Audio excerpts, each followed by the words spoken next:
जय हिंद प्यारे बच्चों, फोर्स डिफेंस एकेडमी के इस यूट्यूब चैनल में आप सभी बच्चों का स्वागत है। और स्टैटिक्स जीके में इंपॉर्टेंट स्ट्रेटेजी आप सब लोगों के लिए, स्पेशल एफकेट और आर्मी जीडी के बच्चों के लिए, जो भी वनडे एग्जाम उन सब के लिए। आपको पता है मॉडर्न इंडिया में एक टॉपिक बहुत फेमस होता है और वो टॉपिक के क्वेश्चन आते हैं। जी हाँ, governor general viceroy of India. अगर आप इस टॉपिक को पढ़ते हैं तो आपको पता है कि पूरा मॉडर्न इंडिया आपको कवर हो जाता है, जिसमें हम बंगाल के गवर्नर जनरल से लेके गवर्नर जनरल ऑफ इंडिया, उसके बाद फिर वायसरॉय और वायसरॉय 1947 तक, जिसमें हम सब कुछ कवर हो जाता है। पूरे मॉडर्न इंडिया के सारे इंपॉर्टेंट इंसिडेंट कवर हो जाते हैं।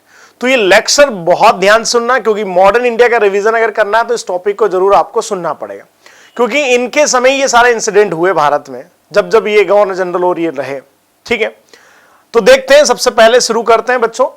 देखो, गवर्नर जनरल रहेंगे, वायसरॉय रहेंगे और इनके संबंधित बहुत सारी इंपॉर्टेंट जो भी इवेंट्स हुए इंडिया में वो सब देखेंगे। सबसे पहले वॉरेन हेस्टिंग। जी हाँ, आपको पता है बंगाल का जो फर्स्ट गवर्नर जनरल हम जिसको काउंट करते हैं वो कौन आता है बच्चों? वॉरेन हेस्टिंग आता है। कौन आता है? Warren Hasting. वॉरेन हेस्टिंग 1773 से 1784 है वास्तव में, क्योंकि 85 में कुछ दिन तक उसका इंपीचमेंट चलता रहा, तो वो 1773 से। तो ये first governor general of Bengal है, याद रहे। गवर्नर जनरल ऑफ बंगाल, आपको पता है जब रेगुलेटिंग एक्ट बना था उसके according governor general of Bengal बना था पहला। आगे देखते हैं। देखो, इसके समय की सबसे महत्वपूर्ण घटना कौन सी थी? रेगुलेटिंग एक्ट आया। पहली बार ब्रिटेन की संसद को, ब्रिटेन में बैठी हुई सरकार है ना, ब्रिटेन की संसद ने, जो ब्रिटेन में बैठी हुई सरकार है, उनको पहली बार यहां रेगुलेट करने का काम किया जा रहा था। किसको? ईस्ट इंडिया कंपनी को। किसको? ईस्ट इंडिया कंपनी को रेगुलेट करने का काम किया। फिर हम देखेंगे तो इसमें, इस कानून में आप देखोगे तो बोर्ड ऑफ डायरेक्टर से लेकर बहुत सारी चीजें आती हैं। फिर आता है पिट्स इंडिया एक्ट, इसी के समय आता है। पिट्स इंडिया एक्ट को में आप देखा होगा कि इसमें बहुत सारी समस्याएं ऑलरेडी चल रही थी कानूनों को लेकर, तो उसमें कुछ सुधार करने की बात इसके समय हुई। ठीक है, उसके बाद देखेंगे द रोहिल्ला वॉर 1774 में। जी हाँ, रोहेलखंड, यूपी में जो आज गोरखपुर वाला रीजन है, वहां पर रोहेलखंड होता था। वहां पर कुछ रोहिल्ला पठान थे, उनको लेकर ये वॉर हुआ था 1774 में। ठीक है, वो इसी के समय हुआ। फर्स्ट मराठा वॉर 1775 से 82। जी हां, ट्रीटी ऑफ सालबाई आपने बिल्कुल पढ़ी होगी, जहां से वॉर खत्म हुआ था। मराठाओं के साथ वॉर शुरू यहां से हुआ। ठीक है, इसी के समय घटना है। सेकेंड मैसूर वॉर, जी 1780 से 84, हैदर अली टीपू सुल्तान, ट्रीटी ऑफ मंगलोर होती है यहां पे साइन और वॉर खत्म होता है। तो उस समय ये घटना आपसे पूछी जाती है कि that time the fought the second Anglo-Mysore War, that time who was the Governor General of Bengal? तो ये क्वेश्चंस के आंसर आपको पता होना चाहिए। ठीक है, और भी बहुत सारी चीजों की मैं अगर बात करूं तो यही एस्थेटिक सोसाइटी ऑफ बंगाल बना, कलकत्ता मदरसा बना, बहुत सारे इंसिडेंट अगर हम कवर करें, लेकिन क्योंकि शॉर्ट है, इंपॉर्टेंट चीजें हमें समझना है, तो उन्हीं को मैं समझाऊंगा। नेक्स्ट आता है लॉर्ड कॉर्नवालिस। जी हाँ, कॉर्नवालिस बड़ा फेमस व्यक्ति माना जाता है। लॉर्ड कॉर्नवालिस 1786 से 1793 तक रहा। लॉर्ड कॉर्नवालिस में बहुत सारी चीजों को इंडिया में शुरू करेगा। ये सबसे अच्छे वायसरॉय गवर्नर जनरल में से एक माना जाता है कॉर्नवालिस, मतलब जिन्होंने इंडिया में ब्रिटिश साम्राज्य को स्टेबल होने में बड़ी भूमिका निभाई। तो इसके समय थर्ड मैसूर वॉर होता है 1790 से 92 एंड ट्रीटी ऑफ श्रीरंगपट्टनम। आपको पता है इस युद्ध में टीपू सुल्तान डिफीट हुआ है भाई, और मैसूर जो है के साथ ट्रीटी होती है। उसमें आपको पता है वॉर इंडेमनिटी बहुत ज्यादा, 3 करोड़ रुपए देना थे, उसके 2 बच्चे हॉस्टेज के रूप में रखना था, बहुत कुछ हुआ। इसने फिर कॉर्नवालिस कोड बनाया, इसने कुछ कानून बनाए अधिकारियों के लिए कि भाई अधिकारी इन कानूनों का पालन करेंगे। ठीक है, तो कॉर्नवालिस कोड बनाए। परमानेंट सेटलमेंट ऑफ बंगाल 1793, ये बड़ा जबरदस्त काम था इसके समय, जिसी को क्या कहते हैं जमींदारी सिस्टम कहा जाता है, याद रखना। तो इसने जमींदारी सिस्टम को क्या किया था? बनाया था। कहां पर? बंगाल में। कहां? 1793 में। ठीक है, तो जमींदारी सिस्टम को इसने क्या किया? स्टेबल किया बंगाल के अंदर। ठीक है, और यहीं से कहते हैं कि भारत के किसानों का शोषण होना शुरू हो गया था। ठीक है, इसी के समय एक चीज और जबरदस्त इसके बारे में बता दो, इसको father of civil service in India भी कहते हैं। Father of civil service in India, याद रखना। भारत में सिविल सेवाओं का पिता भी लॉर्ड कॉर्नवालिस को कहा जाता है, याद रखिए। ये सारी इंपॉर्टेंट फैक्ट है जो कॉर्नवालिस से संबंधित है। ठीक है, नेक्स्ट इसके बाद आता है लॉर्ड वेलेजली, ये भी कॉर्नवालिस से कम नहीं था भाई, इसको भी इंपॉर्टेंट व्यक्तियों में माना जाता है गवर्नर जनरल में। इसका समय 1798 से 1805 रहा लॉर्ड वेलेजली का। क्या हुआ? Introduction of the subsidiary lines, जी हाँ, ये सबसे जबरदस्त चीज है, स्थायी बंदोबस्त व्यवस्था कहते हैं इसको। सब्सिडरी लाइन्स में ये था जिसको इसको सहायक संधि कहते हैं। सब्सिडरी लाइन्स को क्या कहते हैं? सहायक संधि कहते हैं। इसमें यही था कि भाई भारत के राजाओं को उन अंग्रेजों से एक संधि करना पड़ेगी जिसमें अंग्रेज उनकी रक्षा करेंगे, इसके बदले पैसे लेंगे, और बहुत सारे नियम इसमें जोड़ दिए गए थे कि भाई आपको अंग्रेज से बिना पूछे किसी भी विदेशियों से, नेबर से कोई फ्रेंडली रिलेशन नहीं रखना है। सबसे पहले साइन करने वाला हैदराबाद था इसमें, याद रखना। फोर्थ मैसूर वॉर हुआ, याद रखना, इसमें टीपू सुल्तान टोटली डिफीट हुए, याद रखना। उसके बाद डेथ हो जाती है वॉर के अंदर, इसी के समय हुआ। लेकिन इसकी जबरदस्त चीज जो थी बच्चों वो थी सब्सिडरी लाइन्स। और क्या हुआ? सेकेंड मराठा वॉर भी होता है, मराठाओं के साथ दूसरा युद्ध हो जाता है उस समय। फिर ये क्या करता है? देखो, ये करता है फोर्ट विलियम कॉलेज स्टेब्लिश करता है। क्या करता है? फोर्ट विलियम, याद रखना, फोर्ट विलियम कॉलेज इसके समय स्टेब्लिश होता है। फोर्ट विलियम वैसे इनका एक बहुत बड़ा मैं कहूं तो हाउस भी होता था जहां पर ये लोग रहते थे, ठीक है, और कॉलेज भी इन्होंने बनाया था। तो ये सब किसके समय की बात है बच्चों? ये सब लॉर्ड वेलेजले के समय की बात है। चलो नेक्स्ट आते हैं लॉर्ड मिंटो फर्स्ट। जी हाँ, मिंटो फर्स्ट, तो इसका मतलब सेकंड भी इंडिया में आएगा। तो 1807 से 1813, ठीक है ना, 1807 से।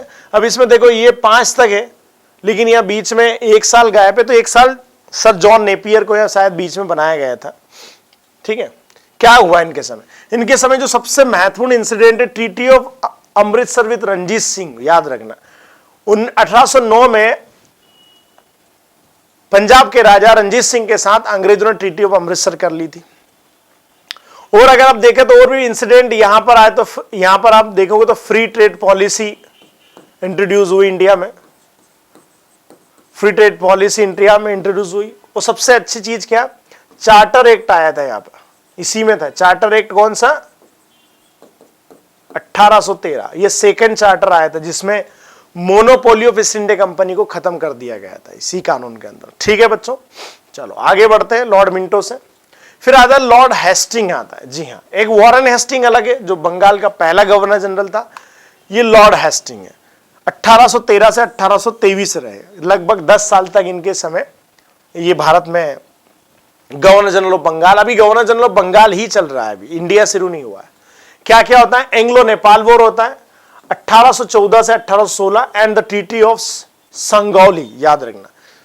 1816 में ट्रीटी ऑफ संगोली से ये वॉर खत्म हो जाता है। उसके बाद इसमें बहुत सारे रीजन उनको देना पड़ते हैं अंग्रेजों को, जिसमें दार्जिलिंग वाला रीजन था, शिमला वाला रीजन है, बहुत सारे रीजन जो है अंग्रेजों को देना पड़े, hill station. Third Maratha war 1817 से 19 and dissolution of Maratha confederacy, याद रखना। तीसरे वॉर में जो मराठा पेशवा होते हैं बाजीराव सेकेंड, कौन से होते हैं भाई? बाजीराव सेकेंड। ये टोटली डिफीट हो जाते हैं बच्चों, और इनको पेशवा जो पुणे से इनको हटा दिया जाता, पेशवा पोस्ट एबोलिश कर दी जाती है और इनको बिठूर कानपुर पहुंचा दिया जाता है। यहां से मराठा संघ सब टूट गया था। उसके बाद स्टेब्लिश और रैयतवाड़ी सिस्टम इन 1820। जी हाँ, ये भी एक तरह से मैं कहूं तो रेवेन्यू सेटलमेंट था, जैसे जमींदारी सिस्टम कॉर्नवालिस लेकर आया था, इन्हीं के समय थॉमस मुनरो ने मद्रास में इसको लागू किया, मद्रास और बॉम्बे में, याद रखना। थॉमस मुनरो, कैप्टन रीड ने इसको लागू करवाया था 1820 के समथिंग। तो ये घटना इन्हीं के समय की है। अब बात करते हैं लॉर्ड एमहर्स्ट आता है 1823 से 1828 तक लॉर्ड एमहर्स्ट रहता है। इसके समय क्या हुआ? फर्स्ट बर्मा वॉर हुआ। बर्मा मतलब म्यांमार। जी हाँ, म्यांमार के साथ पहला युद्ध होता है इनका, और म्यांमार के बहुत सारे हिस्सों पर अंग्रेज कब्जा कर लेते हैं। इसी के समय इंडिया में बैरकपुर म्यूटिनी होती है, याद रखना, बैरकपुर म्यूटिनी। अभी म्यूटिनी सिस्टम जो होता है बच्चों, जब भी सोल्जर किसी चीज का रिवोल्ट करते, विद्रोह करते हैं, तो उस शब्द को म्यूटिनी कहा जाता है, ठीक है ना, याद रखिए। तो इनके समय ये घटना हुई, ठीक है। नेक्स्ट आता है लॉर्ड विलियम बेंटिक। अब लॉर्ड विलियम बेंटिक के बारे में दो चीज आपको बता देता हूं, बड़ी महत्वपूर्ण चीज है। देखो, ये last governor general of Bengal है और first governor general of India है। याद रखिए आप, बंगाल का अंतिम गवर्नर जनरल है और भारत का पहला गवर्नर जनरल है, क्योंकि अंग्रेजों ने अब बंगाल प्रेसिडेंसी को बढ़ा के उस प्रेसिडेंसी का नाम इंडिया कर दिया था। क्या कर दिया था बच्चों? इंडिया कर दिया था। अब जो मैं आपको बता देता हूं, क्योंकि ये जो समय है 1828 से लेकर 33 तक, इस टाइम में आप देखोगे तो यहां एक चार्टर आया था जिसको थर्ड चार्टर कहते हैं। क्या कहते हैं? चार्टर थर्ड कहा जाता है। ठीक है, ये बड़ा महत्वपूर्ण चीज थी। इसी थर्ड चार्टर में बंगाल का गवर्नर जनरल रहा और उसके बाद इस चार्टर के बाद गवर्नर जनरल ऑफ इंडिया हो जाता है। लॉर्ड विलियम एंटिक बहुत सारी चीजों में फेमस। तो इनके समय क्या हुआ? Abolition of sati system. जी हां, यहां पर सती सिस्टम को एबोलिश कर दिया गया था, खत्म कर दिया गया था। राजा राम मोहन रॉय ने, आपको पता, ब्रह्म समाज बनाया था, उन्होंने इस चीज की आवाज उठाई थी, सती सिस्टम को खत्म कर दिया था। फिर मैंने कहा वही चार्टर एक्ट 1833 आता है बच्चों। इसी चार्टर एक्ट के समय बहुत सारी चीजें हुई और यहां अगर आप देखोगे तो यहीं पर इंग्लिश एजुकेशन को इंट्रोड्यूस करने की बात हुई थी। याद रखना, किसको इंट्रोड्यूस करने की हुई? कि इंग्लिश एजुकेशन जो है द लैंग्वेज ऑफ एडमिनिस्ट्रेशन बनेगी, अब प्रशासन की भाषा बनेगी। अभी तक अंग्रेज बंगाली में और लोकल भाषाओं में काम कर रहे थे, लेकिन यहां से इन्होंने चेंज कर दिया बहुत सारे नियम। फिर आते हैं लॉर्ड, अब यहां बीच में देखो एक लॉर्ड ऑकलैंड के पहले बहुत सारे वायसरॉय यहां पर रहे, या सॉरी गवर्नर जनरल बंगाल रहे। अब इसमें बीच में एक एक दो साल के लिए भी आते थे। तो इसमें एक थे चार्ल्स मेटकॉफ, मैं बता देता हूं, यहां उनका समय दे नहीं रखा है। चार्ल्स मेटकॉफ, याद रखना, चार्ल्स मेटकॉफ ये 1836 ही रहे थे, एक साल ही रहे थे वो। उनको father of free press in India कहते हैं। याद रखना, father of free press in India, father of free press in India. याद रखना, ये बड़े फेमस व्यक्ति रहे, लेकिन एक साल में इनको हटा दिया क्योंकि उस समय प्रेस पर सेंसरशिप लागू कर दी गई थी। इनके समय वो सेंसरशिप हटा दी गई थी।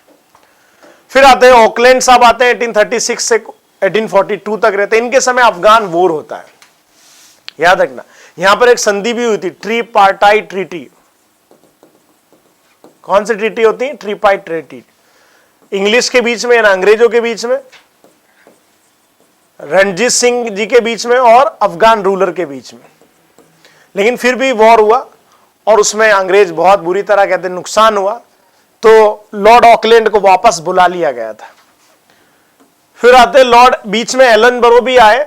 ठीक है, एलन बरो भी आए जिन्होंने स्लेवरी सिस्टम को खत्म करने की बात की थी, लॉर्ड एलन बरो ने। लेकिन हम पढ़ेंगे लॉर्ड हार्डिंग फर्स्ट पढ़ेंगे, इसका मतलब सेकंड भी आएगा। 1844 से 1848 तक रहे। ठीक है, देखते हैं भी, यहां पर फर्स्ट एंग्लो सिख वॉर हुआ। याद रहे, रंजीत सिंह की डेथ हो गई थी, रंजीत सिंह जी की 1839 में इनकी डेथ हो गई। तो अब अंग्रेजों का जो पूरा जो कॉन्सेंट्रेशन पंजाब की तरफ था। अंग्रेजों के ने वॉर लड़ा सिखों के साथ और वॉर में हरा दिया। तो ट्रीटी ऑफ लाहौर साइन होती है 1846 में, जो वहां की महारानी जिंदान कौर को रिजेंट बना दिया था और राजा दिलीप सिंह को राजा घोषित कर दिया जाता है। Social reform, abolition of female infanticide, जो फीमेल इन्फेंटिसाइड कुछ जातियों में नियम था कि बच्चियों को बचपन में मार दिया जाता था, तो वो इनके समय प्रतिबंधित हुआ। अब आता है लॉर्ड डलहौजी। याद रखना, बड़ा फेमस व्यक्ति रहा लॉर्ड डलहौजी। 1848 से 1856 तक रहता है। इसके समय बहुत सारे रिफॉर्म भी हुए, लेकिन बहुत सारे हिंदुस्तान में रियासतों को परेशान भी किया गया, वही देखेंगे हम। सेकेंड एंग्लो सिख वॉर हुआ और याद रखना, पंजाब को जीतकर अंग्रेजों ने the part of British empire बना लिया, एनेक्स कर लिया था पूरे पंजाब को। किसने किया? डलहौजी के समय। वो annexation of lower Burma, Burma को भी जीत लिया, बर्मा के बहुत सारे इलाकों पर कब्जा हो गया उस समय। Introduce of the doctrine of lapse. याद रखिए आप, डॉक्ट्रिन ऑफ लैप्स, जिसको हिंदी में हड़प नीति कहा जाता है। याद रखना, डलहौजी की हड़प नीति। उसने कहा कि जिस राजा के पास अपना खुद का बच्चा नहीं है, वो एडॉप्ट करके अपने रियासत नहीं चलाएगा, किसी को राजा घोषित नहीं करेगा। अब उसका बच्चा नहीं है तो उसकी रियासत अंग्रेज चलाएंगे। तो सभी राजाओं जिनके पास ये समस्याएं थी, जिनके खुद के बच्चे नहीं थे, उन रियासतों को हड़पना शुरू कर दिया। तो सबसे पहली रियासत सतारा थी, याद रखना, सतारा, जेतपुर, संबलपुर, बाघाट, झांसी, इन सबको इसने एनेक्स किया था। और फिर ये लड़ाइयां लगभग शुरू हुई। फिर बात आती है, और इसके समय क्या, वुड डिस्पैच एक्ट 1854, याद रखना, वुड डिस्पैच एक्ट 1854, ये बड़ा ही महत्वपूर्ण कानून था। क्या था इसमें, कानून नहीं था, एक तरह से एजुकेशन रिफॉर्म था। ठीक है, क्या था, एजुकेशन रिफॉर्म था। तो इसको याद रखना, एक वर्ड कई बार पूछा था, पिछली बार एफकेट में पूछा गया, इसको Magna carta of Indian education कहा जाता है। याद है, आपसे पूछा था कि किस चीज को Magna carta of Indian education कहा जाता है, तो वुड डिस्पैच, याद रखना सर, वुड की अध्यक्षता में कानून बना था, उसको वुड डिस्पैच का घोषणा पत्र कहते हैं। उन्होंने फिर बहुत सारी चीजें बताई थी, तो इसको Magna carta of Indian education कहते हैं बच्चों। फिर laying down the first railway line, Hindustan की पहले रेलवे लाइन कनेक्टिंग होती मुंबई टू थाने 34 किलोमीटर 1853 में, इसी के समय हुआ। Laying down the first railway line, ये वही बात है। और एस्टेब्लिशन ऑफ पीडब्ल्यूडी डिपार्टमेंट इसने 1854 में बनाया था, public work department, district level पर पीडब्ल्यूडी डिपार्टमेंट की शुरुआत हुई।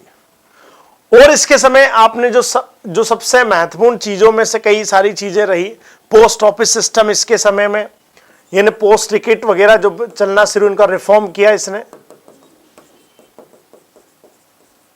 ठीक है, ये सब चीजें शुरू हो गई। टेलीग्राफ लाइन शुरू हो गई इंडिया में उस समय, तुरंत सूचना किसी एक जगह से दूसरी जगह टेलीग्राफ के जरिए पहुंचा दी जाती थी। ये सब इसके समय हुआ।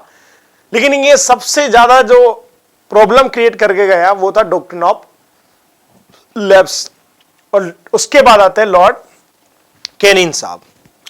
और कैनिंग साहब जैसे ही आए 1856 से 1862, इनके सामने सबसे बड़ी चुनौती आ गई 1857 की क्रांति। याद रखना, 1857 के समय भारत का गवर्नर जनरल जो रहेगा वो कौन रहेगा, लॉर्ड कैनिंग थे।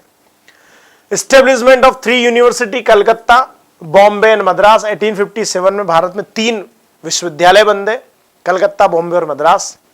Abolition of east India company, याद रखना, क्योंकि 1857 की क्रांति के बाद ईस्ट इंडिया कंपनी को खत्म कर दिया जाता है। And transfer of control of the crown, तो और पूरी शक्ति कंपनी से चली जाती महारानी के पास by the government of India 1858। और एक नया कानून भारत में पास हो जाता है। अब यहां से गवर्नर जनरल का पद बदल के वायसरॉय हो जाएगा। तो who was the first viceroy, तो आपका आंसर होगा लॉर्ड कैनिंग। बच्चों ये फर्स्ट वायसरॉय बनेगा, क्या बनेगा, फर्स्ट वायसरॉय बनेगा। लेकिन who was the last governor general of India, वो भी यही रहेगा। भारत का अंतिम गवर्नर जनरल यही था और फर्स्ट वायसरॉय यही बनेगा। ठीक है, फिर इंडियन काउंसिल एक्ट 1861 में पास हुआ, इंडियन हाईकोर्ट एक्ट पास हुआ। याद रखिए 3 हाईकोर्ट बने इंडिया में। उसके बाद इनकम टैक्स लगा इंडियंस पर, पहली बार 500 रुपए की अधिक इनकम पर। फिर आते हैं जॉन लॉरेंस साहब आते हैं, 1864 से 1869 तक रहते हैं। इनके समय क्या हुआ, भूटान वॉर हुआ। अब अंग्रेज भूटान से लड़ना शुरू हो गए थे 1865 में।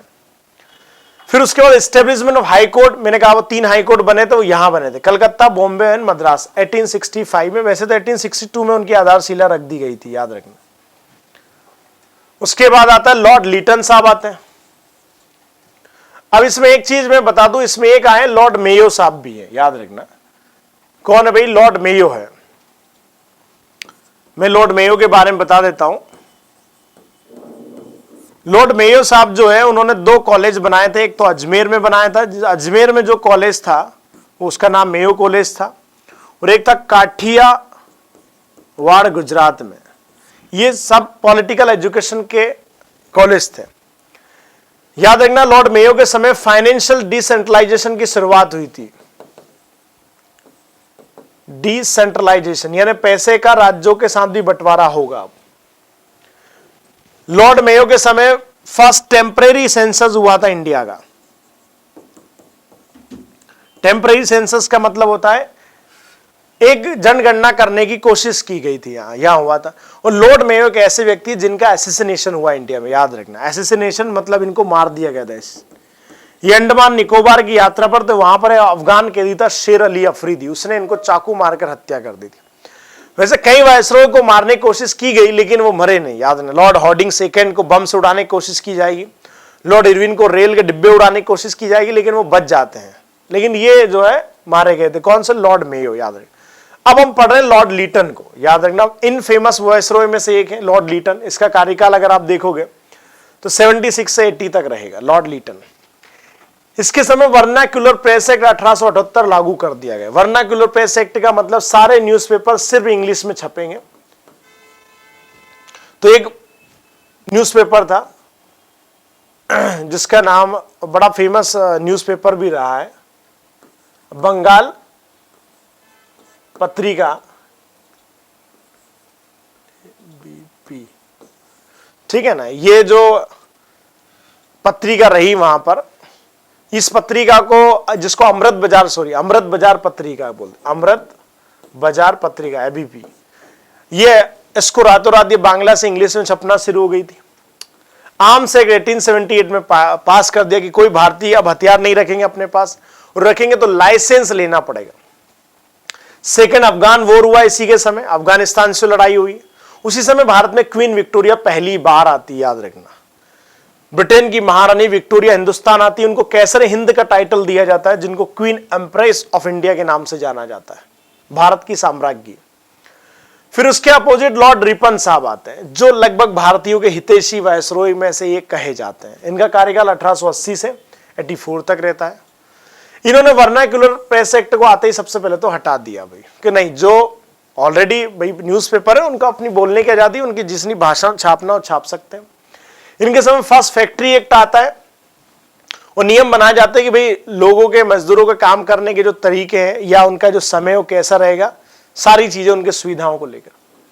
Government resolution of local self government, याद रखना ये बहुत बड़ी चीज है, इसलिए इनको father of local self government in India कहते हैं।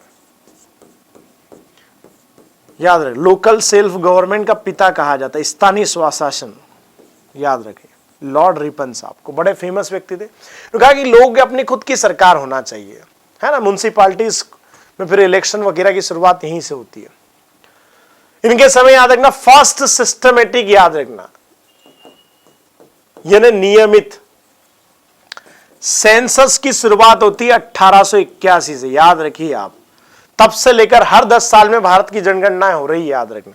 अभी 2021 तो कोरोना कालन डाटा नहीं आई है, भारत की भी 16वीं जनगणना रहेगी, लेकिन ये अभी थोड़ा सा लेट होगा। है तब से लेकर आज तक हर 10 साल में हमारी जो जनगणना होती आई है। इनके समय एक बड़ा डिस्प्यूट रहा था, याद रखना, Ilbert bill dispute. Ilbert bill dispute एक बहुत विवाद रहा था, जिसमें भारतीय न्यायाधीश अंग्रेजों को सजा सुना सकते हैं, उनके केस सुन सकने के अधिकार थे, लेकिन इसको वापस लेना पड़ा। इनके समय हंटर कमीशन बना एजुकेशन के लिए, तो भारतीयों के लिए बहुत कुछ सोचते थे ये, ठीक है। नेक्स्ट आता है लॉर्ड डफरिन आता है 1884 से 1888। डफरिन के समय याद रखना, अब देखो ये इल्बर्ट बिल कंट्रोवर्सी जो है ये सब उनके समय की बात है ना। किसके समय की बात है? लॉर्ड रिपन के समय की बात है, ठीक है। हाँ, डफरिन के समय क्या होता है? बर्मा वॉर होता है। लॉर्ड डफरिन के समय क्या हुआ? बर्मा वॉर होता है। और जो सबसे महत्वपूर्ण चीज होती है, याद रखना, बर्मा वॉर भी, और Burma become a part of India. यहां पर बर्मा को भारत का हिस्सा बना लिया गया था लॉर्ड डफरिन के समय। उसके बाद एस्टेब्लिशमेंट ऑफ आईएनसी, याद रखना, कांग्रेस की स्थापना लॉर्ड डफरिन के समय हुई, इसलिए लोगों ने कहा कि ये डफरिन के दिमाग की उपज है। ए ओ ह्यूम एक अंग्रेज था जो रिटायर्ड सिविल सर्वेंट था, इसी ने इसकी स्थापना की थी। फिर आते लॉर्ड लैंसडाउन 1888 से 1894। इनके समय सेकंड फैक्ट्री एक्ट आता है। उसके बाद इंडियन काउंसिल एक्ट 1892 आता है, और सिटिंग ऑफ ड्यूरेंट कमीशन, याद रखना। इनके समय सबसे महत्वपूर्ण चीज थी ड्यूरेंट कमीशन। ड्यूरेंट कमीशन में ब्रिटिश इंडिया, जो समय अफगानिस्तान जो हुआ करता था, और ब्रिटिश इंडिया, इनके बीच में पहली बार ड्यूरेंट लाइन खींची गई थी ताकि सीमा विवाद ना हो। इसलिए ड्यूरेंट लाइन आज भी अफगानिस्तान पीओके के बीच में आती है, तब की लाइन बनी हुई है, 120 किलोमीटर की कुछ थी। फिर आते हैं लॉर्ड कर्जन। अब देखो यहां से इतिहास बड़ा महत्वपूर्ण है लॉर्ड कर्जन से लेकर। तो इस लेक्चर को मैं 2 लेक्चर में इसलिए बना रहा हूं ताकि छोटे रहे और आप आसानी से उनको सुन सकें। तो लॉर्ड कर्जन 1905 की घटनाओं को लेकर मैं 1947 तक लेकर जाऊंगा। इस लेक्चर को 2 हिस्सों में बनाने का यही हमारा मकसद है, ठीक है। तो इस पहले लेक्चर में इतना ही आप लोगों के लिए, और बाकायदा आप लेक्चर को बड़े ध्यान से सुन रहे हैं, देखते रहिए। आज के लिए इतना। जय हिंद, वंदे मातरम।